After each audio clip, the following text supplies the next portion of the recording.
Hey guys, welcome to my channel, Sincerely Lady C, where I am as sincere as possible with this crazy thing called life, through infertility and then through IVF and now through motherhood / fatherhood. I wanted to get on and talk to you about one thing that stuck out to me when we were going through labor and delivery. If you did not know, if I didn't mention on my last page, that Naomi was a NICU baby. So everything was definitely emotionally extreme. I had a lot of worry, maybe a little bit of anxiety, a little bit of fear here and there, because honestly I didn't know what was going on. When I had my C-section, you know, a lot of mothers, they get that little touch on their face from when the baby comes. Literally, you saw the baby probably like seconds. And then they took my baby to the NICU, and I wasn't able to hold her until, I don't know, until she was like almost out the NICU. But that's not why I was coming on here. I was coming on to talk to you about how I saw little encouraging things throughout our NICU stay and our labor and delivery recovery portion. Me and Greg was talking about it the other day, and of course I laughed like real hard, almost to tears all over again. Is sometimes when you're going through a season of whatever wilderness you're going through, whatever hardships or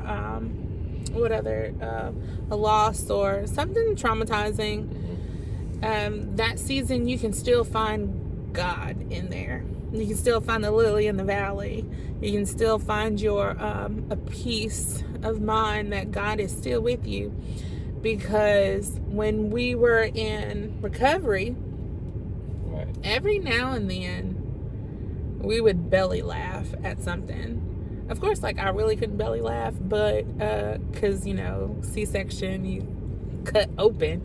But I tried my hardest not to laugh. But and then I forgot some of the things that we were laughing at. But it was like belly laughs to tears.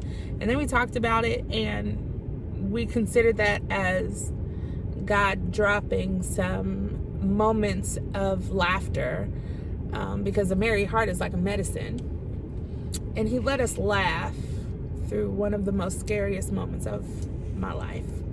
Yeah. Do you want to add something? I'm sorry, I've been talking and talking. Not too much. I mean, it's a tough little time period, and we needed those little times because, like, when you're dealing with that, you have to trust the nurses and the doctors. You have to trust their word on what's going on with your little one. And so for us to have to go home and go back, go home, go back, go home, go back, Yeah. that was quite a bit. So those times where we were having laughs, like, I thought what was hilarious was, like, I felt like I was walking 25 miles every single day. Yeah, like, our hospital was huge. I don't know if anybody has been to the Vanderbilt hospital and the Children's Hospital.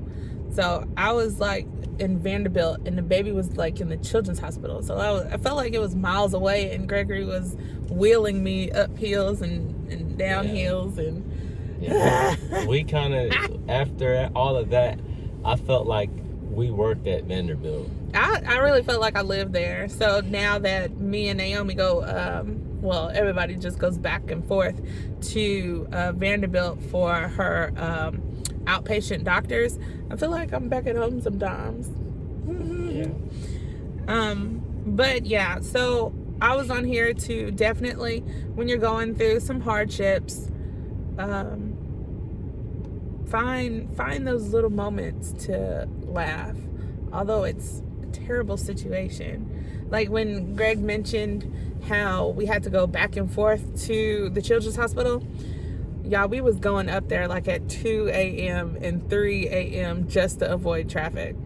Now we live like 55 minutes away. Yeah. 50 and 55 minutes away. I would keep him company on the way up there, but on the way back, it was all Gregory. Yeah, it was a tough little time, but we made it through. All right, so that is my page for this journal entry, is to stop and reflect and see if you can find little things that God is doing to encourage your heart when you're going through your season of trauma or season of a valley, a low place, basically. Try to find God, try to laugh. Anything else? No. All right, thanks for joining, and I'll be back next time with another snippet of life and motherhood. I'm about to go pump. Peace.